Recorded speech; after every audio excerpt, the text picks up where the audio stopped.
Hey guys, what's up? Before I start this recording, yes, it's another freaking recording. Damn camera is just, Anyway, before I get started with this, I just want to quickly make an apology to the guys over at Lincoln's Beard. For those of you who don't know, it's a blog TV thing that several people, Skeptical Heretic, Rith Randall, a whole bunch of people come together and they discuss like several views. I was watching it today, and I was lucky enough to actually get to answer a question with them. So the problem was, after I asked my question, I thought I had muted my mic. You see, when I was being introduced to ask my question, I was shocked with the fact that I was actually introduced to somebody who people should subscribe to, and that the Skeptical Heretic himself was saying that he watched my videos, which kind of blew my mind. I was like, holy shit. So I was like really pleasantly surprised by that. So while they were answering my question and my wife wanted to know what was going on, I thought I had muted my mic and I was trying to explain it to my wife, but unfortunately it wasn't muted. And so it sounded like I was trying to promote myself on there, which I wasn't. And I mean, I think they understood that, but I was still like very, very embarrassed by that. So I just wanted to apologize for that. And also, like during the middle of the show, there seemed to have been like a major like Skype snafu that happened where they weren't able to get all their callers, so they had to restart Skype and stuff. And I kept getting phone calls from the group because I had Skype on. Obviously, otherwise I wouldn't have been able to answer my question. I had Skype on and I kept getting calls. The first call I ignored because I was like, it's probably just, them having problems. But then I got another call, so I'm thinking, okay, maybe they're going to ask, maybe they need to ask me something, or maybe they're having a problem with Skype and they want to ask me what to do. So I hit answer, and then I was right into the conversation that they were trying to have on Blog TV, and I was like, oh shit, so I quickly hung up the call, but I was still highly embarrassed by that too. So for anybody from Lincoln's Beard listening to this, or Skeptical Heretic listening to this, yeah, I apologize for all that. I know there were dumbass mistakes, and it's not like I was, it's not like I was purposely trying to do any of this stuff, but it was embarrassing. So yeah. Anyway, let me get on with the topic, and it's kind of funny that I mentioned those guys, considering that some of them I wouldn't mind hearing their responses to what I'm about to talk about. Because as I said in my last couple of recordings, I wanted to talk about this particular topic, but I felt that my thoughts on it are a bit incomplete, and so I wouldn't mind hearing other people's, informed opinions on this. Now, I'm going to be touching on anarchy, but I'm also going to be touching on government systems at large. And I know there are going to be some people trying to say that, anarchy isn't really a government system. I believe it is, because no matter how voluntary your group is, there is ultimately going to be some form of bureaucracy that you're going to need to run, which means that there is some form of governance with an anarchistic system. It just happens to be a form of governance where you don't have one particular leader claiming absolute authority and ruling through coercion via use of force. But yeah, I'll get into that later. Basically, people who have watched my channel from from a long time ago, from the beginning, know that I do have some liking for many of the tenets of anarchy. I do have some sympathy for that particular philosophy. However, you guys may also know that ultimately I feel that currently it can't work, in the way we got the world right now. Now, when I was asked about this back in the past, and when I was asked to explain my viewpoints on that, I basically said that the reason why I don't think it could work is because people aren't ready for it yet. And I gave some basic examples of what I meant. However, in retrospect, I don't think that the explanation I gave was enough. I felt that just simply saying people aren't ready for it is a bit too vague. And ever since then, because it has been a long time since I've discuss this topic, at least on YouTube anyway, I've thought more about it, and considering what we're facing in the United States these days with our government, I think it's a really good it's a good time for me to expand further in my viewpoints as to why I think that anarchy currently can't really work. Now, having said that, I want to explain right off the bat for those who are instantly going to say, so you're a statist. No, not necessarily. You don't really know what my political viewpoints are. And I will say that they are fairly complex. And I will also say that, quite frankly, you can't really blame systems so much as you need to blame the people. And I'll just leave it at that. So, without further ado, let me get into this because I've wasted too much freaking time already explaining all this. If we look at the history of our government systems throughout the world in a kind of general sense, you'll notice that there seems to be a gradual slide that we've been taking from one type of system to another, for the most part. We generally moved from a system where there are these few groups of people or even just one person ruling through a form of absolute authority where they claim that they're able to get that form of ultimate authority either through divine providence or just simply through the nature of their birth or lineage or class or any combination of that. And it's usually ultimate power wielded through some claim of absolute authority that the masses really have no control over. And we've moved from a system like that to a system where the citizens themselves, for the most part, or at least idealistically, get to decide how their government is going to run. You can no longer have just a group of people saying, oh, I get to rule simply because, and you have no say. Now it's no. We're the ones who decide who gets to rule and who gets to be in power and who gets to govern. And if we don't like the way you're doing things, we can kick you out. That's the ideal anyway. Now, here's the thing. In order for a system like that to happen, where you're moving power from the hands of the few who are claiming absolute authority from some source that we have no control over, from moving power from that sort of system to the citizens themselves, it's not just the power that you're passing on, it's also the responsibility. And this seems to be something that is overlooked by a lot of people these days, especially in the United States. We're always screaming about rights, rights, rights, rights, rights, rights. But then we never really think about the responsibility that comes with those particular rights. Like freedom of speech, for instance, which tends to be something that you hear a lot of people complaining about whenever they happen to be called out for saying some reprehensible shit. When you call them out for that, they tend to say, oh, you're infringing upon my freedom of speech. Now, the thing is, these people aren't infringing on their freedom of speech when they call them, they put them to task for saying stupid shit.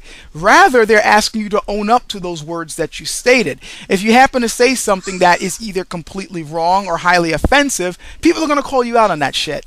And they're going to take you to task on it.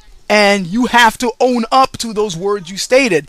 And you can either try to continue to fight for your particular position, or you can try, by backing it up, or you can apologize and go, oh, I guess I was wrong. But you can't just simply hide behind a blanket thing of, oh, freedom of speech, I can just ever say whatever I want. You can say what you want, but there are consequences for the words you state, just like there are consequences for your actions. And this is exactly what I mean by having to own up and take responsibility for the rights that you have and for the power that you wield. Citizens, it seems, aren't willing to take responsibility for what they do, and this is leading to all sorts of problems. You can't have a society of free citizens where those citizens aren't willing to take responsibility for the power that they wield. When you have a system where most of the power is consolidated to one person or just a group of people, they're the ones who have all the power, but they also happen to have all the responsibility. Take a feudalistic society, for instance. Or some type of monarchistic society where you idealistically have some enlightened monarch who's going to take care of the people. Now, in this sort of idealistic enlightened, monarchy, or philosopher king, or whatever the hell you happen to be living under, the ruler is supposed to be able to not only wield his power effectively, but he also has to be a benevolent enough ruler to provide and care for his subjects. He has to make sure that they are, properly taken care of, that they are, efficiently protected from any type of invaders, that they are, well fed, that they're healthy enough to continue to do the things that that kingdom is going to have to thrive on. You know, there's a lot that, you know, the king has to be able to take responsibility for. And if he's just simply going to be some power-hungry nut who doesn't really care what's happening with his peasantry, sooner or later his kingdom's going to fall apart. The peasants are going to revolt, or they're going to be too sick to grow the crops or food that his knights and nobles are going to need to be able to survive. You know, like, everything falls apart when there's a certain part of the system that's being neglected. Now, when you move that sense of responsibility onto the masses themselves, they have to take responsibility for making sure that things run well. And they also have to realize that they have to take responsibility for the power that they wield. So, for instance, in a democratic society, if you are going to be voting for a particular person, you can't just simply, oh, I'm going to vote for this guy because he has good hair, or I'm going to vote for this guy because I happen to like his stance on abortion. You have to fully understand who it is that you're voting for and fully understand the issues and know what it exactly means for the nation that you live in. You have to be educated on the subjects to know whether or not the person who you're voting for is going to make the right decisions, or as close to a right decision as possible on those subjects for the benefit of the society that you live in. You have to be willing to educate yourself on subjects thoroughly, because in a way, in a freer society where the masses have control, you are the government. You can't exactly separate yourself from that governance. You are that government. And this seems to be a pretty hard concept for a lot of people to understand. And I think this is where a lot of trouble lies when arguing with so-called statists who complain to anarchists about, well, you want to come up with a society where there are no regulations, we want to come up with a society where the businesses who are causing all the problems will have free reign to do whatever they see fit. And where they're really arguing from is this whole thing about, no, we as a group of people need some type of system where we can hold them accountable. They're not really seeing government as some separate entity, because they understand, at least I'm getting the impression that some of these people arguing for these points understand that they themselves have a certain responsibility to their society. And while they do vote certain people in for, you know, the lawmaking and the bureaucracy and all that, ultimately it's still up to us to keep those checks and balances in place so that that government knows that they have to answer to us, and that government is not really separate from us, because after all, we're the ones who put those idiots in there, and we supposedly should be able to take them out. And we should understand that we have a responsibility of making sure that the people who we put in there are the right people for the job. Again, it seems that we're living in a society where we don't really want to take responsibility. We just want to put people in positions and like, okay, they'll take care of it. And that leads to all sorts of problems, because if you're not willing to take responsibility, somebody else will. You can't hold on to power if you're not willing to take responsibility for wielding that power. I think that would be a very simple concept, but they just don't seem to get that. Now, I'm just talking about a democracy, by the way. I'm sure many of you guys have heard that statement before, and I've even said it myself, that you can't have a working democracy without enlightened, well-informed, intelligent citizens willing to take responsibility for the direction that their country goes into and understand the magnitude of such responsibility. If you're not willing to do that, it can easily be overridden by power-hungry maniacs, which is what we're seeing in a lot of Western countries today. Now, again, I'm just talking about a democracy. Imagine an anarchistic system. If we're already living under a system that's supposed to be giving power to the people, and the people aren't truly wielding that power effectively, what makes you think that an anarchistic system is going to work any better? People need to be willing to take responsibility for themselves and their actions and understand their role in the society that they live in. Only when that is accepted and understood will you then be able to move on to an even freer system, such as an anarchistic one. If we can't even get our democracies to function properly, we got an extremely long way to fucking go before we can move on to a anarchistic one.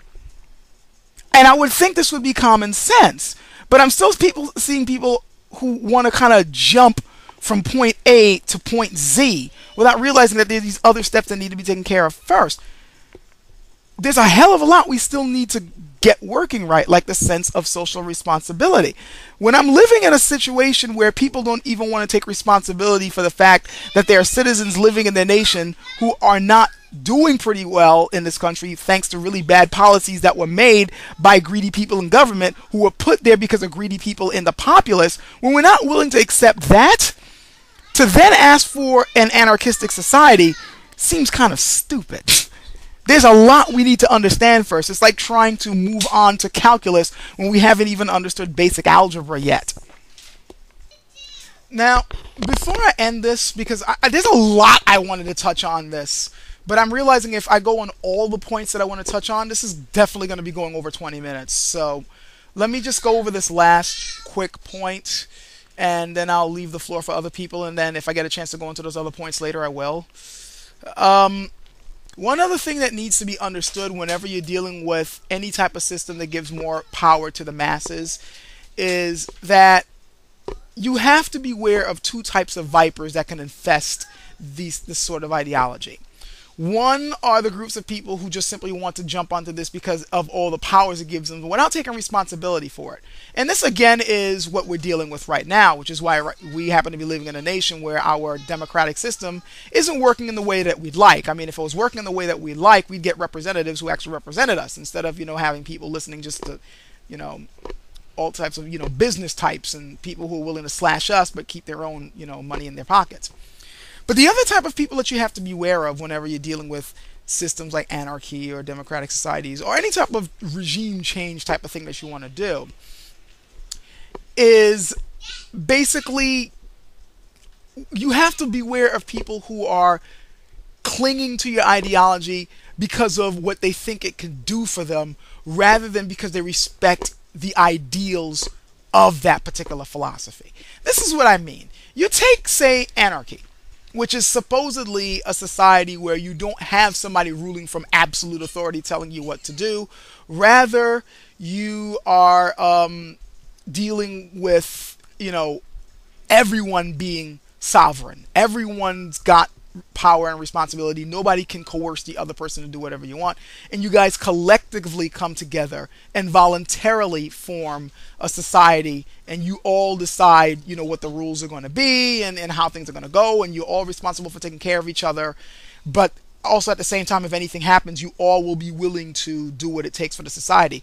It's sort of an equilibrium sort of thing where you have respect for the individual, but at the same time you have respect for the society. You have responsibilities for the society that you live in, but you also have individualistic power so that you can't be coerced by any one person. It's hard to get into in the short amount of period, but I'm sure you guys get this. There are some people who want to jump onto the tenets of anarchy, not because this is the sort of society that they want, but simply because they're dissatisfied with the society that they happen to be a part of currently. It's not doing what they wanted it to do. If it was doing whatever they wanted it to do, they wouldn't really care whether it's anarchistic or not, and they wouldn't be saying things about you're a statist. They wouldn't care. If that state was doing what they wanted it to do, they wouldn't give two shits. But because it's not, now they're all screaming about, they're being coerced by the government, and now, they need to form their own particular anarchistic nation where no one person tells them what to do. But when you listen to these people and you ask them, well, what will their ideal society be like, it starts to sound like a very fascist sort of state, the very one that they're claiming they're trying to run from. Look at a white nationalist in particular, and you happen to see that what they really want contradicts the philosophy that they claim to, endorse. And these are the people you have to be, beware of. They're the ones who tend to give these philosophies a bad name because they're not really, following the tenets or really believing in the tenets of that philosophy. They're just simply taking it because they see it as a means to an end rather than the ideal to try to live up to. You're seeing this with libertarianism as well. I did warn people several years back that it was going to be hijacked by a lot of right-wing idiots, and look what's going on. I saw that happening because a couple of years back, we were living in a society where to be far right-wing was a detriment. I mean, Obama had just come in and people were, sick and tired of the bullshit that Bush and his cronies came up with. They knew that they were the ones who let the banks and, Wall Street get out of control. So people who wanted to continue who want to continue, spouting their beliefs, change their name. Oh, I'm not a conservative. I'm a libertarian. But they're still fucking right wing extremists who don't really follow the tenets of what you call libertarianism. And by the way, I'm not a libertarian. It's just I had to point that out. But yeah, that's just the thing that I wanted to touch on real quick. The fact that with a lot of these particular philosophies that seem really, really ideal, you have to be aware of the people who are going to hijack those particular ideals, and they don't join these movements or champion these ideals because they really believe in them, but rather because they want to use them to get to something else that may be less than ideal for others who would have to live under such a system. But I'm just kind of rambling now, and I'm kind of leaving this sort of open-ended for other people's discussions or, response videos. So, yeah. Love to hear your thoughts on all that. Catch you guys later.